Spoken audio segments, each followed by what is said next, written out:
សួស្តីទាំងអស់គ្នាថ្ងៃនេះត្រឡប់មកវិញហើយជាមួយនឹង menu ថ្មីហ្មងគឺបុកល្ហុងបែបឡាវដាក់ម្ទេស100គ្រាប់ហ្មងនេះ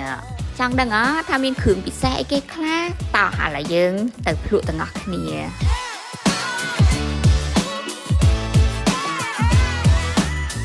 គ្រាន់តែមើលមាត់តំណងប៉ុណ្ណឹងហើយតម្រាំបានភ្លក់រសជាតិផ្ទាល់ទៀតអើយយាយមែនហេបទឹកមាត់ថ្ងៃហ្នឹងសុំរ៉េតឲ្យខ្លួនឯង10លើ10ហ្មងរសជាតិបំភ្លេចមិនបាន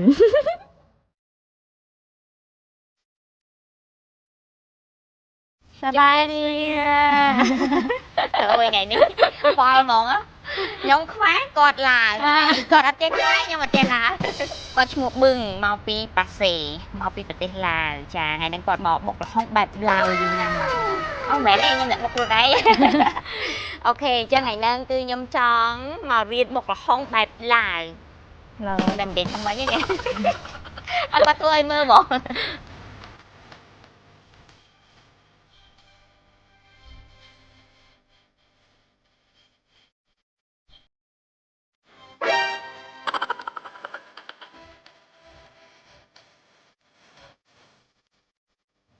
អូអានេះទឹកហុកតែគាត់លាយគ្រឿងឲ្យស្រាប់ហើយអានេះណាំម្ខាំអានេះទឹកស្ករជាមួយនឹងទឹកអំពិល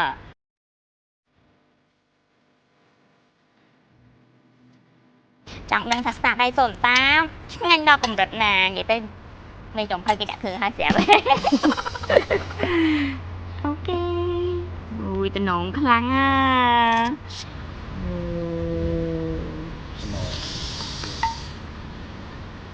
ចឹងបុកល្ហុងបែបឡាវរបស់យើងបានរួចរាល់ហើយឆេះម្លេតឲ្យម៉ានដែរម្លេតឲ្យម៉ាន10លើ10 10ណូតែឲ្យខ្លួនឯងហ្មងព្រោះខ្ញុំប្រាប់គាត់ថាឲ្យ10លើ10មកអូខេអញ្ចឹងមុននឹងភ្លក់ជាមួយនឹងបុកល្ហុងបែបឡាវស្នាដៃសុនតាអញ្ចឹងសុនតាក៏មានអាចកំបាំងពិសេសសម្រាប់ប្រាប់ទៅដល់ទស្សនិកជនទាំងអស់គ្នា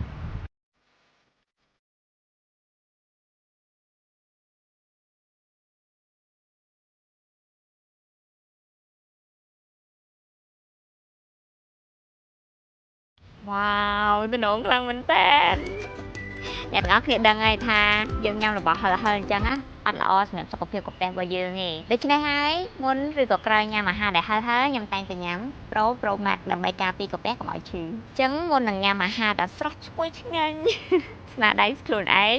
ខ្ញុំញ៉ាំកាពះប្រូម៉ាត់មួយកញ្ចប់សិន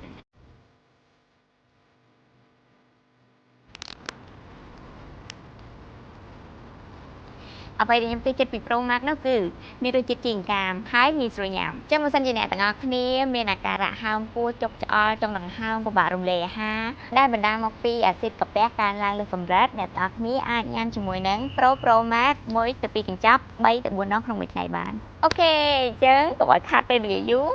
ញ៉ាំបុកល្ហុងស្នាដៃសូនតាទាំងអស់គ្នា